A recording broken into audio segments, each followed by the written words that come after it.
And it doesn't even work in France. If you go to France, there is no Siri, because maybe they have their own. They have Chérie. You go, Chérie, where's the nearest good restaurant? It's Paris, you idiot. They're everywhere. Put down your digital device. Go outside and live your life, you American ass.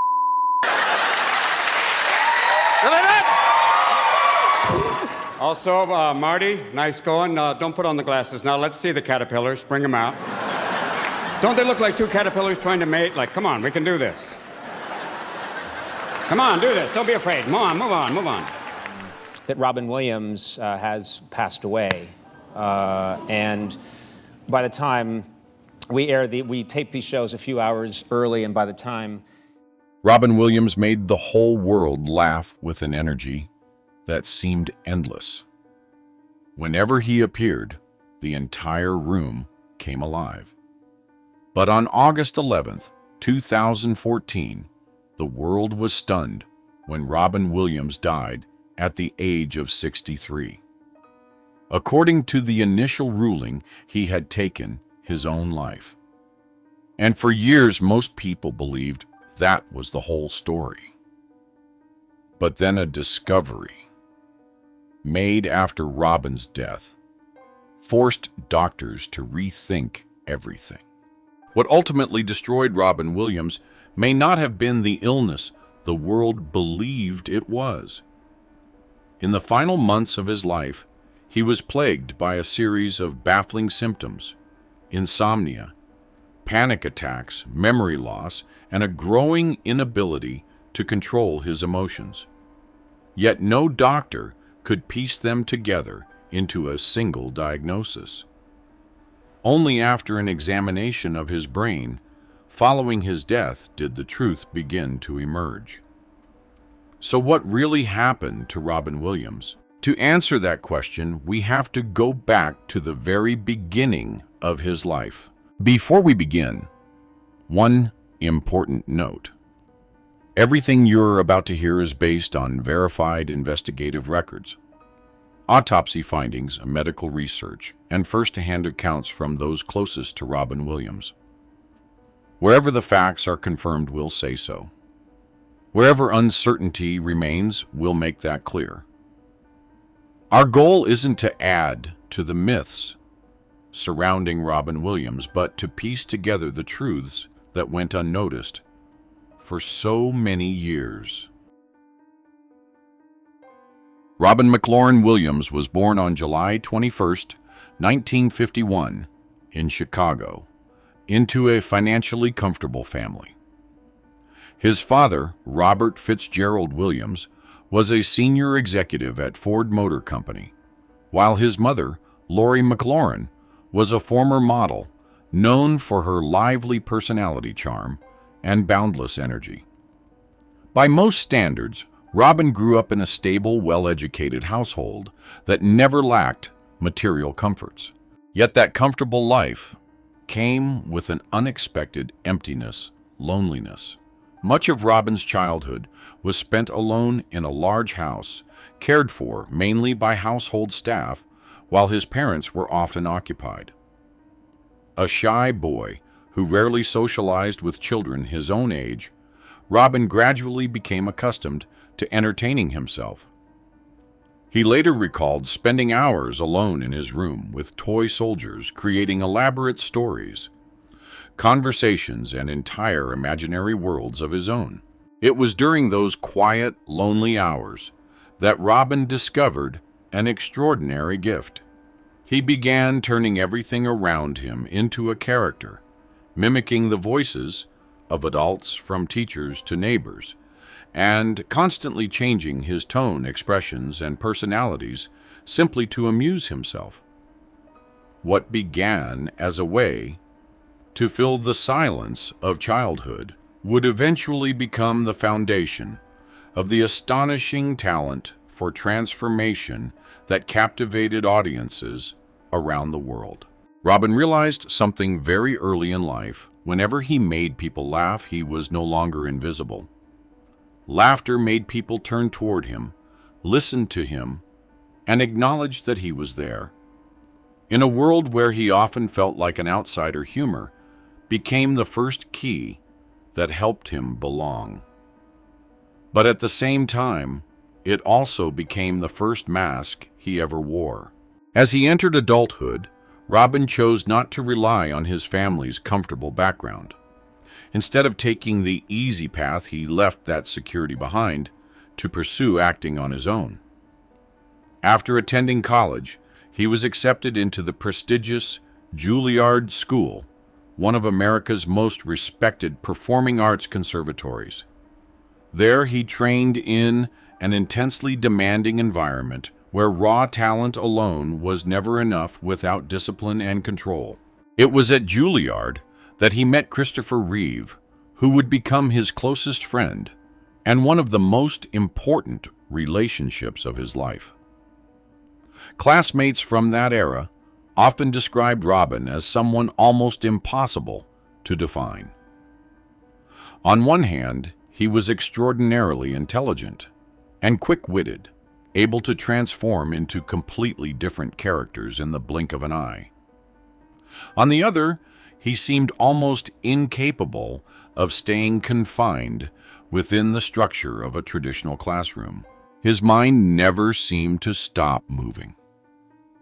Ideas came faster than anyone could follow.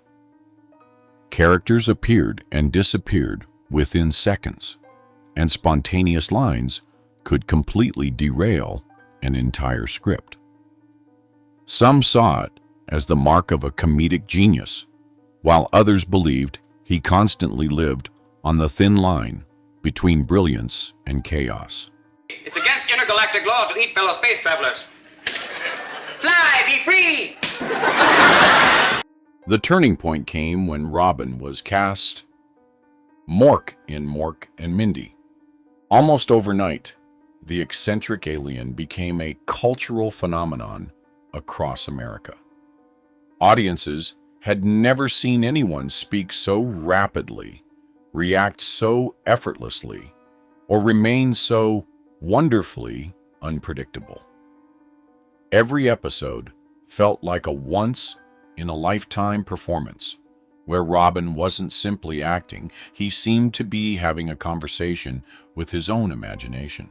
From an almost unknown drama student, he suddenly became one of the biggest stars on American television. Fame arrived so quickly that he barely had time to learn how to live with it. And from that very moment, Robin also began moving closer to an abyss that years later he would admit he once feared he could never escape. After the unexpected success of Mork and Mindy, Robin Williams' life changed almost overnight. His schedule became packed with filming back-to-back interviews and countless live performances, leaving him with almost no time to rest. Hollywood in the late 1970s was also an era when parties, alcohol, and drugs were everywhere. For a young actor who had suddenly become famous, staying outside that world was incredibly difficult. Robin soon became familiar with cocaine. In later interviews with Rolling Stone, he admitted that he used the drug regularly during the late 1970s. At first, he said it was simply something that showed up at parties after performances. Before long, however, it had become such a common part of his life that he viewed it as almost synonymous with Hollywood itself. Robin later explained that cocaine didn't make him feel like a different person. It simply convinced him that he could keep operating at a pace his body was never meant to sustain. He described it as a place to hide for a little while, a temporary escape from the relentless pressure to always be funny, always energetic, and always make people laugh. But every high was followed by an even deeper sense of exhaustion and emptiness. According to journalist Dave Itzkoff's biography, Robin Williams spent many nights partying alongside some of Los Angeles's biggest comedians. In that environment, cocaine had become almost normalized. Many performers viewed it as a way to stay awake, work longer hours, and keep performing. Looking back years later, Robin spoke about that period with deep regret. He admitted that he had been living far too fast and taking enormous risks. Although he never considered himself completely dependent on cocaine, he understood that he had been walking down an extremely dangerous path. Then, on March 5th, 1982, everything changed. Good evening, I'm Marty McNeely for WGN News. Comic actor John Belushi died today at a rented hotel bungalow in the Hollywood Hills. Authorities say that cause of death is believed to have been a heart attack. Fire department medics said they were called to the hotel, where they found Belushi unconscious and choking. John Belushi, the Saturday Night Live star, and one of Robin's regular companions at those Hollywood parties, was found dead at the Chateau Marmont Hotel in Los Angeles after a fatal combination of cocaine and heroin, along with alcohol. What haunted Robin most was that only hours earlier, both he and Robert De Niro had stopped by Belushi's bungalow. Robin left early because the atmosphere felt unusually chaotic. The following morning, Belushi was gone. Years later, Robin described Belushi's death as someone holding up a mirror to his own future. He realized that if he continued living the same way, he could very easily end up sharing the same fate as his friend. The following year brought another life-changing event. Robin's first son, Zachary Williams, was born. Robin often said that becoming a father fundamentally changed the way he viewed his own life. He no longer wanted to wake up hungover every morning or continue gambling with his future. Robin made the decision to quit cocaine completely. According to both his close friends and his own interviews, he never returned to using the drug after the early 1980s. His struggle with alcohol, however, continued for many years. After remaining sober for nearly 2 decades, he relapsed in the early 2000s and voluntarily entered a rehabilitation center in 2006 before the problem spiraled further out of control. Having overcome addiction and rebuilt his life, Robin Williams entered what many consider the greatest period of his film career. The first major milestone came with Dead Poets Society, 1989, in which Robin portrayed English teacher John Keating. The performance earned him an Academy Award nomination for Best Actor and helped transform the film into a cultural landmark, celebrating education, independent thinking, and the courage to seize life. Keating became one of American cinema's most iconic characters, with the phrase "Carpe Diem" inspiring audiences around the world. He followed that success with Awakenings 1990, starring opposite Robert De Niro as Dr. Malcolm Sayer. Based on a true story, the film explored patients emerging temporarily from decades-long catatonic states.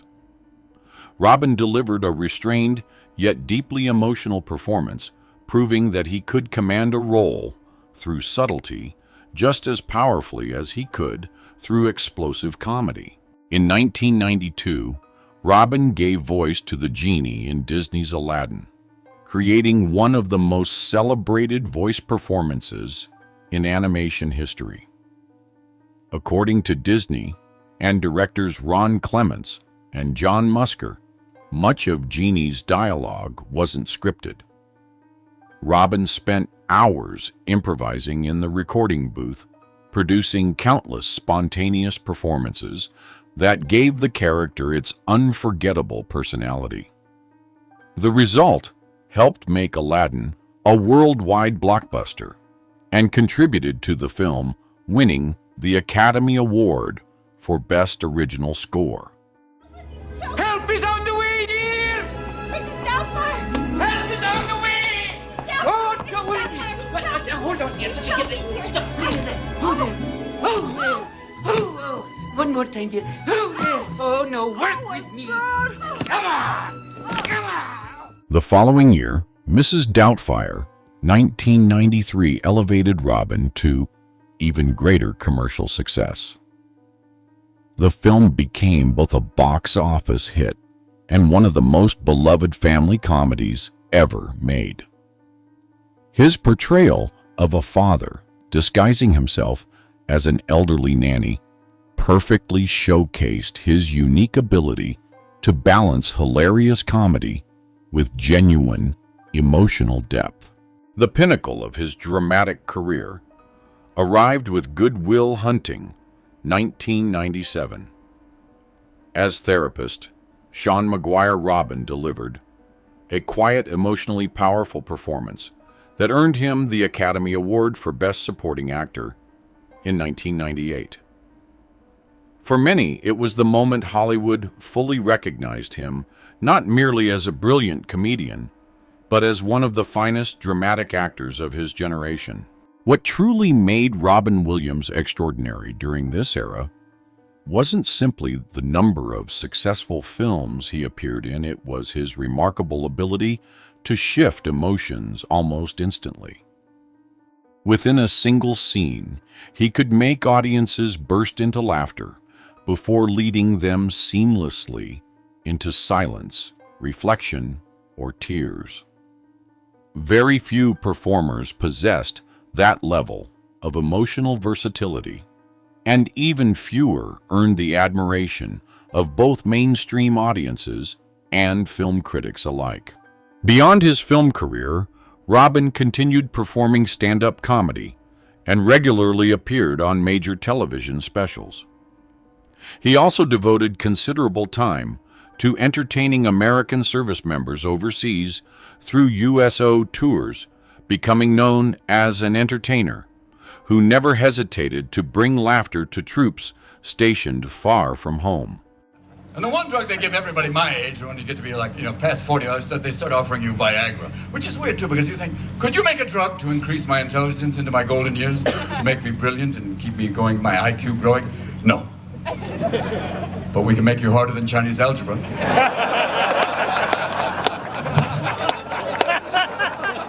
Away from the spotlight, Robin dedicated much of his time to charitable causes, especially children's hospitals and organizations supporting seriously ill children.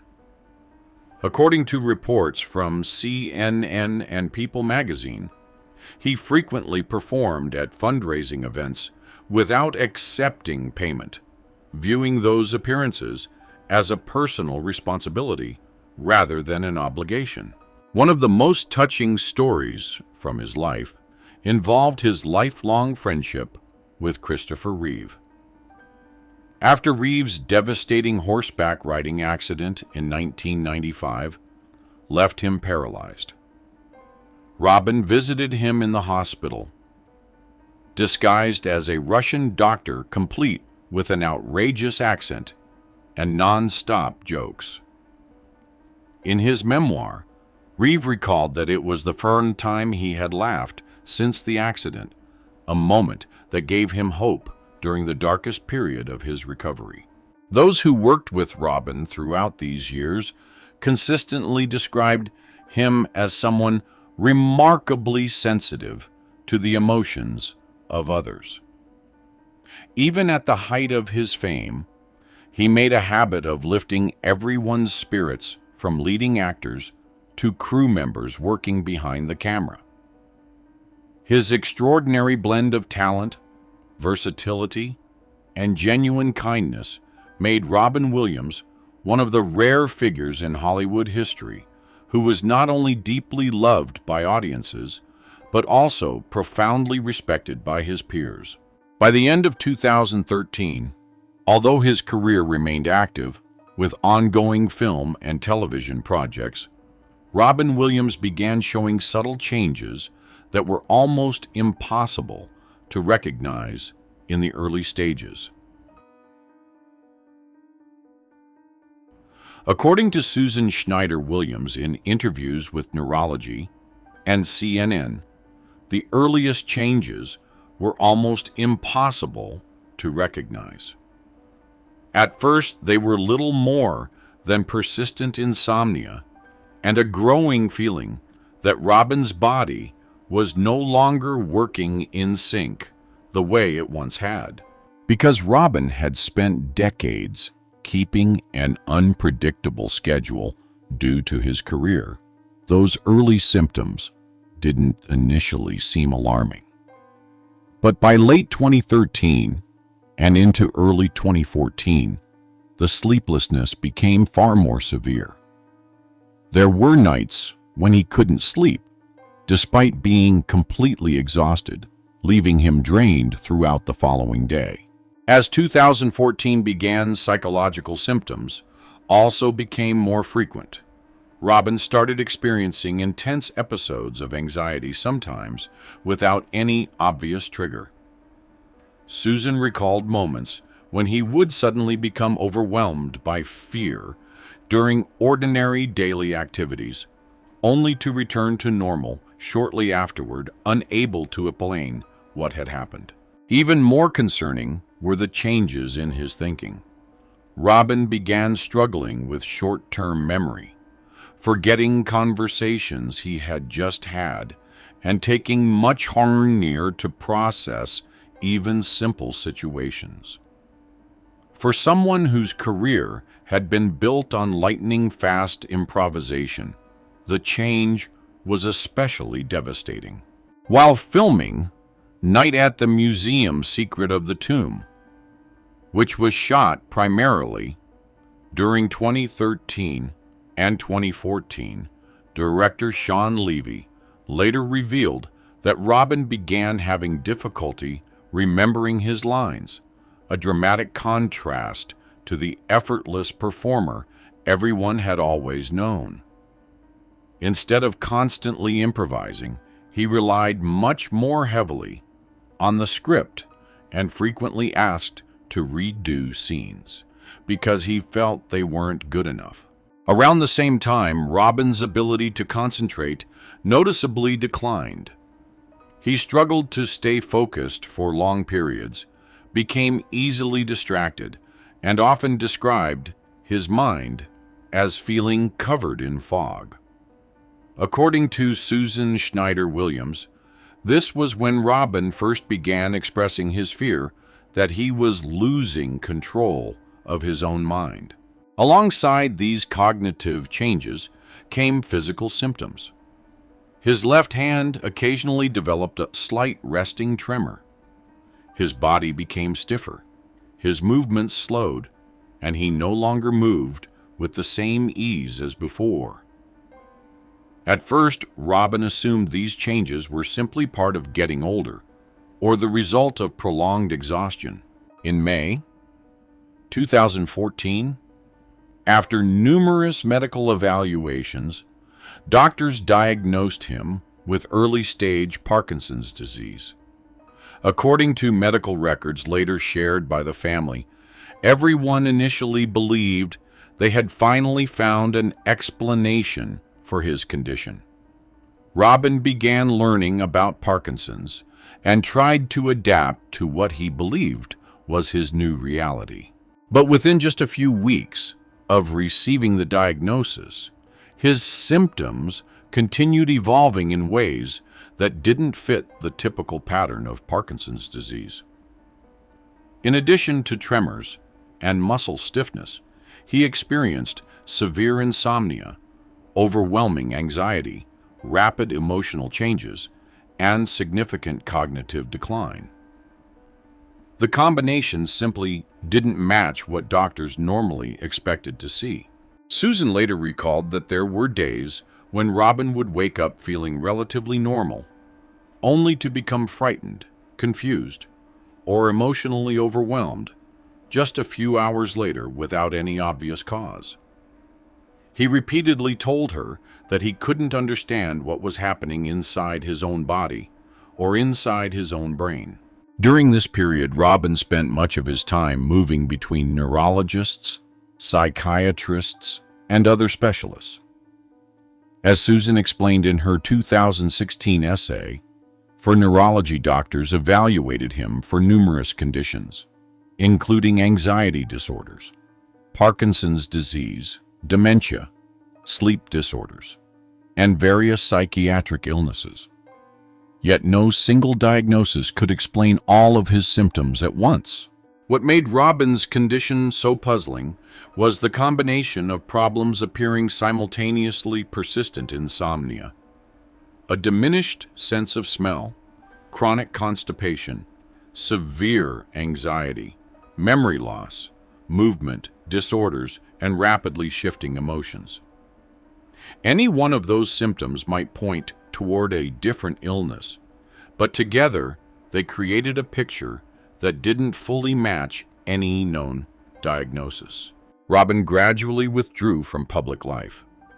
He attended fewer events, gave fewer interviews, and significantly reduced his workload. Friends and colleagues noticed that he had become quieter, more reserved, and increasingly frustrated with himself, as he realized he could no longer perform at the level he once had. Perhaps the most heartbreaking part, Susan later said, was that Robin was fully aware of what was happening. He knew his memory was slipping. He knew his professional abilities were changing. He knew something inside his brain was fundamentally different, but no one could tell him why. Throughout the first half of 2014, Robin and Susan consulted specialist after specialist. Each doctor offered a different explanation, yet none could fit every symptom into a single, coherent diagnosis. That uncertainty left the entire family trapped in months of mounting anxiety and frustration. By the middle of 2014, Robin had officially been diagnosed with Parkinson's disease, but his condition continued to worsen in ways that remained unexplained. The growing mismatch between the diagnosis and his symptoms would later prove to be one of the most important clues, but it wouldn't be understood until much later. Then came the evening of August 10th, 2014. At first, it seemed like just another quiet night at Robin Williams' home in Paradise Cay, California. At around 10:30 p.m., Susan Schneider Williams got ready for bed.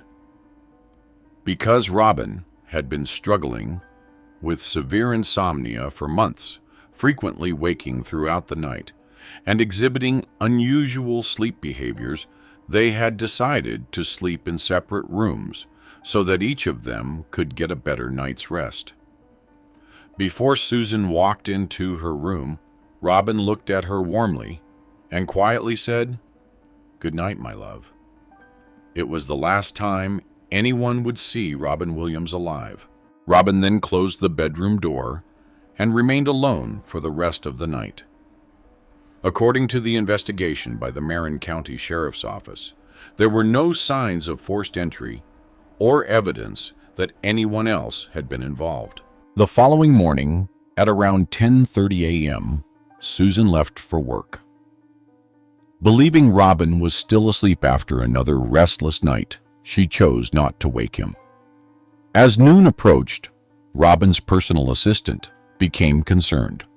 After repeated knocks on the bedroom door went unanswered. At approximately 11:45 a.m., the door was opened. Robin Williams was found dead inside his bedroom. According to the official investigative report, he was fully clothed and was found in a seated position on the floor. A belt had been wrapped around his neck with the other end secured to the closet door. Several superficial cuts were found on his left wrist, and a pocket knife with traces of dried blood lay nearby. Investigators later determined that these injuries were not the cause of death. His body had already entered rigor mortis, indicating that he had died several hours before being discovered. Emergency personnel arrived shortly afterward but were unable to revive him. At 12:02 p.m. on August 11, 2014, Robin Williams was officially pronounced dead at the age of 63. The autopsy report, released several months later, concluded that the cause of death was asphyxia by hanging and found no evidence of foul play. Over the next few hours, the world was left in shock. Millions of fans struggled to believe that the man who had spent decades bringing laughter to generations had died in such a heartbreaking way. News outlets around the globe quickly concluded that Robin had ultimately lost his battle with depression. Yet the final months of Robin's life had been weighed down by far more than depression alone. Alongside his declining health, Robin was also facing significant financial pressure. His 2 previous divorces reportedly cost him nearly $30 million in divorce settlements. In 2013, Robin publicly acknowledged that his finances were no longer as comfortable as they once had been, forcing him to put his sprawling Napa Valley estate on the market for nearly $30 million to ease mounting expenses. He also admitted that he had accepted a steady stream of film and television projects simply to maintain his income, including roles that he wasn't particularly passionate about. In 2014, alone, Robin worked on 6 different films, 4 of which had not yet been completed when he died. Financial concerns also coincided with his long-running struggle against alcoholism. Although Robin had maintained sobriety for nearly 20 years, during the summer of 2014, he voluntarily returned to an addiction treatment program to strengthen his recovery. According to his friend Argus Hamilton, Robin had attended a support meeting for recovering alcoholics just 1 day before his death. Other accounts described him as increasingly withdrawn during that period, seeing fewer friends and spending most of his time at home. Those who worked alongside Robin noticed the change as well. During the filming of The Crazy Ones, several crew members later recalled that the moment the cameras stopped rolling, Robin seemed like a completely different person. He would sit quietly, his face marked by exhaustion and sadness. Only when the director called action would he summon the familiar smile that audiences had always known. His longtime friend Bob Zmuda shared a similar observation. Robin could leave an entire audience roaring with laughter. Yet the moment he stepped off stage and returned to his dressing room, alone, a profound sadness seemed to settle over him. Robin himself acknowledged one of his deepest fears during a 2010 interview. He explained that alcohol wasn't his only struggle. He was also haunted by the fear of losing his place as an actor. "I always wonder what I'm doing with my acting career. Where do I go next, given everything that was publicly known? The history of depression and anxiety, his recent Parkinson's diagnosis, financial pressures, and his battle with addiction, it seemed entirely understandable that most people concluded Robin Williams had taken his own life because of depression. But Susan Schneider Williams never believed the story was that simple. In her view, what Robin endured during the final year of his life was far more complex than either the medical community or the public understood at the time. After Robin Williams passed away on August 11, 2014, at his home in Paradise Cay, California, his family agreed to donate his brain for neurological research. This type of neuropathological examination is typically performed only after death, allowing specialists to identify neurodegenerative diseases that often cannot be definitively diagnosed during a patient's lifetime. His brain was sent to a specialized neuropathology research center, where experts conducted a comprehensive analysis of multiple regions of brain tissue. The findings published in Neurology in March 2015 revealed that Robin Williams had Lewy body dementia, LBD, a progressive form of dementia caused by the abnormal accumulation of the protein alpha-synuclein inside nerve cells. Researchers found widespread Lewy bodies throughout numerous regions of his brain, including the cerebral cortex, basal ganglia, and brainstem, rather than being confined to a single area, as seen in many other neurodegenerative disorders. Dr. Ian G. McKeith, one of the world's leading experts on Lewy body dementia, described the extent of Robin's brain damage as among the most severe he had encountered in decades of research. The unusually dense concentration of Lewy bodies had disrupted multiple neurological systems simultaneously. Lewy body dementia is considered the second or third most common form of dementia, depending on the study, accounting for roughly 5 to 10% of all dementia cases.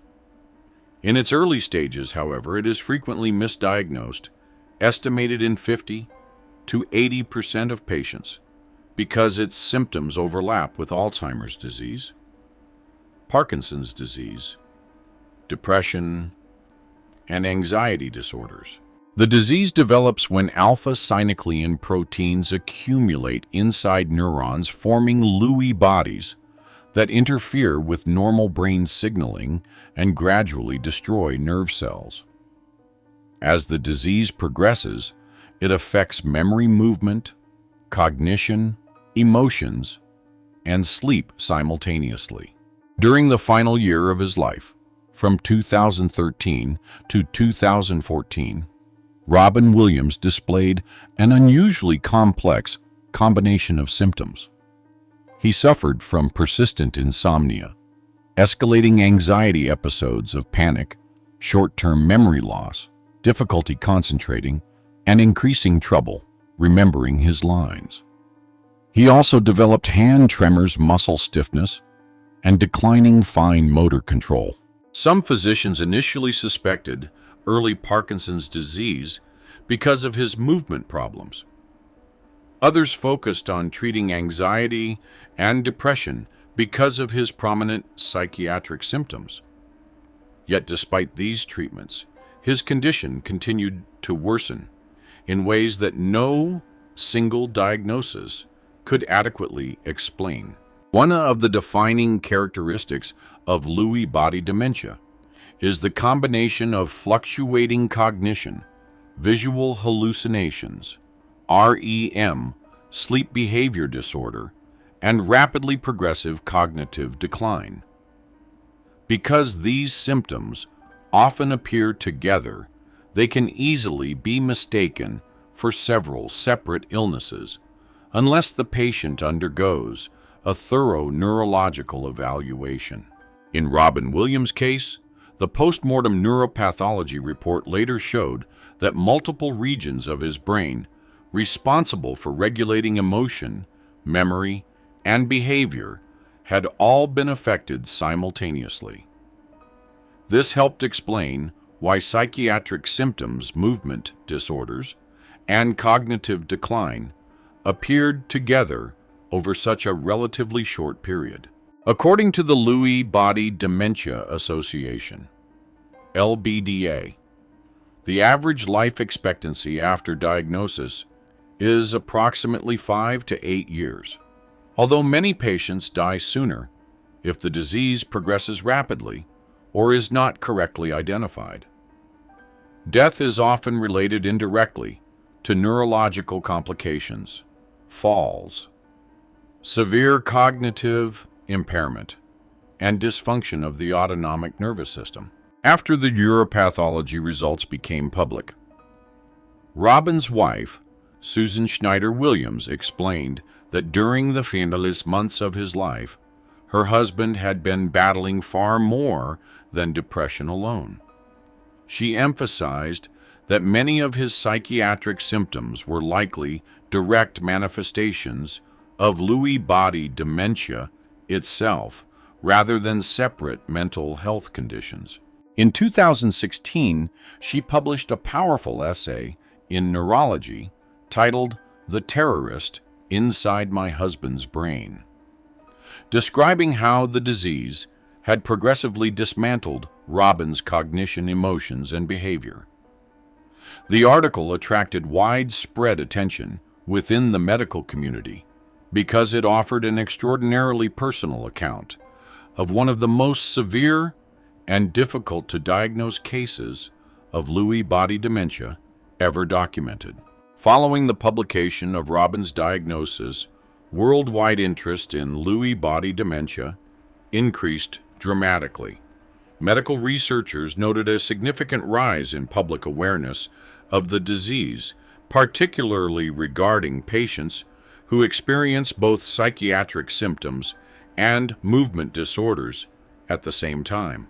The 2015 neuropathology report ultimately concluded that Robin Williams had advanced diffuse Lewy body dementia with an exceptionally high burden of Lewy bodies throughout his brain.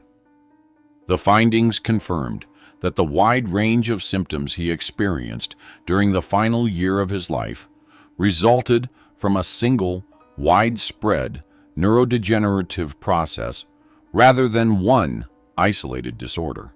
By the time Robin Williams died, the disease had already caused extensive damage throughout his brain. Yet the correct diagnosis could only be confirmed after his brain was examined. Following his death, a tragic reality that reflects one of the defining challenges of Lewy body dementia, where the most accurate diagnosis is often possible only through post-mortem analysis. Perhaps the most heartbreaking part of Robin Williams' story is that he never had the chance to learn what illness he was truly fighting. The answer that he and his family searched for throughout the final months of his life arrived only after he was gone. Robin Williams left this world at the age of 63, closing more than 4 decades devoted to bringing laughter to humanity. He appeared in dozens of works across film, television, and explosive stand-up performances. His impact was reflected in an extraordinary collection of awards that any artist would envy: 1 Academy Award, 6 Golden Globes, 2 Emmy Awards, and 5 Grammy Awards. In 1990, Robin Williams' name was officially engraved on the Hollywood Walk of Fame. But numbers and trophies were never enough to define him. To audiences around the world, Robin was part of their childhood and youth memories, shaped by films like Mrs. Doubtfire, Jumanji, Aladdin Patch, Adam's Dead Poets, Society, and Good Will Hunting. Even today, as these films continue to circulate across streaming platforms, new generations still discover and feel the same emotional connection to his work. What made Robin extraordinary was that everyone seemed to carry a different piece of him. Some remember John Keating and his timeless reminder, Carpe Diem, seize the day, Others recall the warmth of a father who disguised himself as a nanny just to stay close to his children. Others grew up laughing with the endlessly unpredictable genie in Aladdin. In each role, audiences could see fragments of the real Robin Williams, a compassionate, sensitive, and deeply loving human being. When he passed away, his family held a private, quiet farewell. The Marin County medical examiner confirmed that his remains were cremated and his ashes were scattered over the San Francisco Bay, a place closely tied to much of his life. Robin was left without a physical grave, no headstone for the public to visit. But in truth, he never needed one, because he already had something far greater, a resting place in the hearts of millions. In the days that followed, Hollywood Boulevard and his former home in California were filled with thousands of flowers, teddy bears, and handwritten letters soaked in grief. Strangers stood silently for hours around his star on the Walk of Fame, sharing stories of how a Robin Williams film had helped them survive their darkest moments. He had not only given them laughter, he had given them hope. 4 years later, in 2018, HBO released the documentary Robin Williams' Come Inside My Mind. Through hundreds of hours of archival footage and testimonies from family and friends, the world was finally able to see the man behind the brilliance. A man who, despite enduring inner storms and personal battles, stepped onto the stage every time and gave everything he had just to make others happy.